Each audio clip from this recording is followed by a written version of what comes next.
भकर के अंदर गुज़िश्ता 24 घंटों के दौरान बच्चों को अगवा करने के 2 वाक़यात अब तक सामने आ चुके हैं। कल जहान खान के अंदर एक बच्चे को छलियां बेचने वाला शख्स अगवा करने की कोशिश कर रहा था, जिसे गिरफ्तार करवा दिया गया वहां के शहरियों की जानिब से। और दूसरा वाक़या आज सुबह कोटला जाम के अंदर पेश आया, जहां एक खातून बच्ची को अगवा करके ले जाने की कोशिश कर रही थी और उसको गिरफ्तार कर लिया गया। बच्ची के हवाले से जो वाक़या पेश आया उसकी तमाम तर तफसीलात हम प्रोग्राम में बता चुके हैं, जो बकर नेटवर्क पर नशर हो चुका है। जबकि डेरा इस्माइल खान के अंदर हालात इस नहज पर पहुंच चुके हैं कि अली अमीन गंडापुर और उनके दीगर अहम साथियों ने कल प्रेस कॉन्फ्रेंस करके बताया कि डेरा इस्माइल खान के अंदर भी बच्चों को अगवा किया जा रहा है और इनके अज़ा वहां पर बेचे जाते हैं। भकर और मुल्क भर से जो बच्चे अगवा किए जा रहे हैं उनको ज्यादातर डेरा इस्माइल खान केपी के ही स्मगल किया जा रहा है, जो कि इंतहाई भयानक बात है और हम सबको इस चीज के ऊपर सोचना होगा। तो आज के इस प्रोग्राम के अंदर मैं आपको 2-3 निशानियां बताऊंगा इन लोगों की, जो हमने मुख्तलिफ इदारों से, कानून नाफिज करने वाले इदारों से इकट्ठी की हैं, और मुख्तलिफ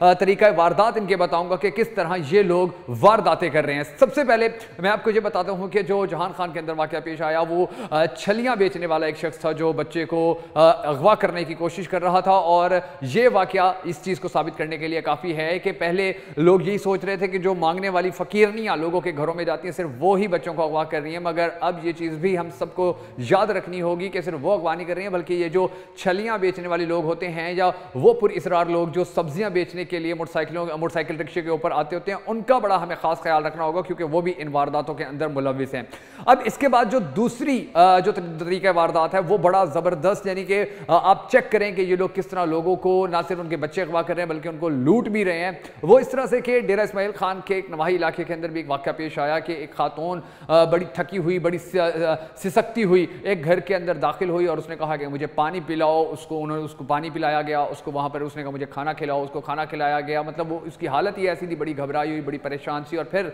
जब उसने अपनी चादर उतारी तो उसकी कमर के पीछे एक लेबल लगा हुआ था कि इसका ज़हनी तवाज़ुन दुरुस्त नहीं है, तो इस कॉन्टैक्ट नंबर के ऊपर रब्ता कीजिएगा अगर ये आपके पास आए या अगर कोई इसको कहीं देखे। तो उस फैमिली ने उस नंबर के ऊपर कॉन्टैक्ट किया कि जी आपकी खातून हमारे घर है, इसका ज़हनी तवाज़ुन दुरुस्त नहीं है, आके इसको ले जाइए। तो आधे पौने घंटे के अंदर 2 गाड़ियाँ आई, उनके अंदर मर्द भरे हुए थे, एक खातून थी। खातून ने दरवाज़ा नॉक किया, आगे से खोला गया और जब वो अंदर खातून दाखिल हुई तो उसके पीछे वो जो 2 गाड़ियों में लोग आए हुए थे वो भी दाखिल हुए। उन्होंने उधर वहाँ सबको बांध दिया और तसल्ली से पूरे घर की सफाई की और फिर वहां से फरार हो गए। ये भी एक तरीका वारदात आजकल बड़ा ज्यादा सामने आया हुआ है। और हमारी भकर की जो माएँ बहनें बड़ी रहम दिल होती हैं और बड़ा फकीरों का ख्याल रखती हैं, बड़ा फकीरनियों का ख्याल रखती हैं, उनको खाली हाथ नहीं जाने देती हैं। थोड़ी सी उन्होंने भी अब केयर करनी है, क्योंकि ये हालात बड़े खराबतर होते जा रहे हैं। इसके बाद जो तीसरा तरीका वारदात भकर के अंदर बहुत ज्यादा मशहूर हो रहा है, बहुत ज्यादा लोग इस वाक़े इस तरह की सरगर्मी का शिकार हुए हैं। वो इस तरह से है कि कुछ खवातीन किसी के पास भी चली जाती हैं और कहती हैं कि जी हम कसरे ज़ैनब आए थे ज़ियारत करने के लिए, या हम किसी और काम से भकर आए थे और हमने वापस जाना है और हमारे पैसे गुम हो गए हैं, खर्च हो गए हैं या ख़त्म हो गए हैं, तो हमारी इमदाद करें। और फिर वो वहाँ से पैसे लेकर थोड़ा आगे जाती हैं, आगे फिर दूसरे लोगों को यही कहानी सुनाना शुरू कर देती हैं। और ये जो वारदात है, इस वारदात के ज़रिए भी वो उन लोगों को लूटने में कामयाब हो रहे हैं कि जो इंसानियत से मोहब्बत करना चाहते हैं, जो इंसानियत का साथ देना चाहते हैं, जो इंसानियत को दुख में, तकलीफ में, परेशानी में नहीं देख सकते हैं, जो ये सोचते हैं कि हम इंसानियत की भलाई के लिए अपने हिस्से का दिया जलाएं, इन लोगों की मदद कर दें, इन खवातीन की मदद कर दें। तो ये जो चीज़ें हक़ाइक़ आस्ता आस्ता सामने आ रहे हैं, इन सब को